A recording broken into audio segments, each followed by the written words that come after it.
নমস্কার, হেদুয়া পার্কে আমরা রয়েছি। আমাদের সঙ্গে আছে উৎপল চ্যাটার্জি, উদয়ের পথের অন্যতম শীর্ষকর্তা। এটা একটা বাৎসরিক অনুষ্ঠান এবং উদয়ের পথের এই অনুষ্ঠানটা কলকাতার অন্যতম একটা বড় রক্তদান শিবির হিসেবে আমরা জানি।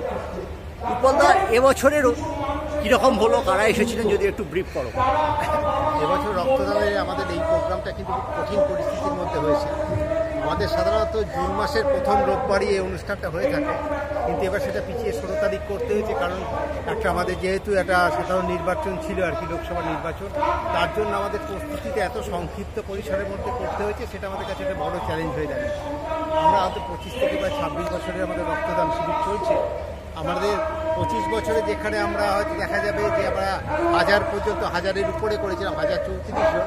এবছর হয়তো আমরা সেই সংখ্যার কাছাকাছি যেতে পারবো, কিন্তু অতিক্রম করাটা কিন্তু আমাদের পক্ষে একটু মুশকিল হয়ে যাবে।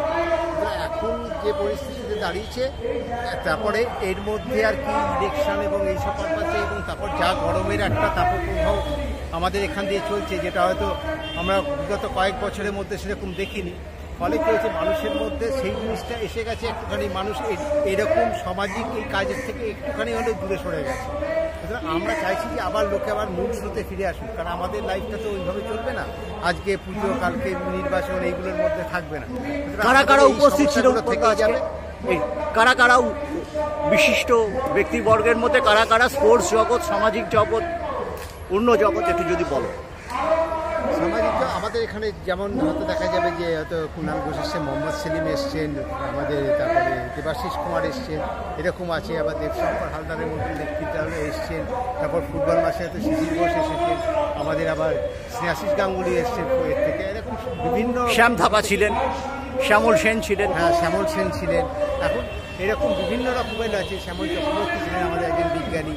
আমাদের কিন্তু বিভিন্ন সমস্ত সমাজের সমস্ত টাইপের লোকেদের কাছেই কিন্তু আমাদের আবেদন থাকে যে আমাদের রক্তদান শিবিরে এসে আমাদের রক্তদানতে উৎসাহিত করার জন্য। হেদুয়ার উদয়ের পথে এই আজকের অনুষ্ঠানে সমাজের প্রত্যেকটি স্তরের মানুষ এসে যোগ দিয়েছেন, একদম মিলেমিশে গেছে গোটা বাংলা।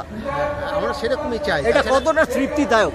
এটা তৃপ্তিদায়ক বলতে আমরা বিভিন্ন সংগঠন, আমাদের নর্থ ক্যালকাটা থেকে আরম্ভ করে কলকাতার বাইরে থেকেও বিভিন্ন সংগঠনরা আসে।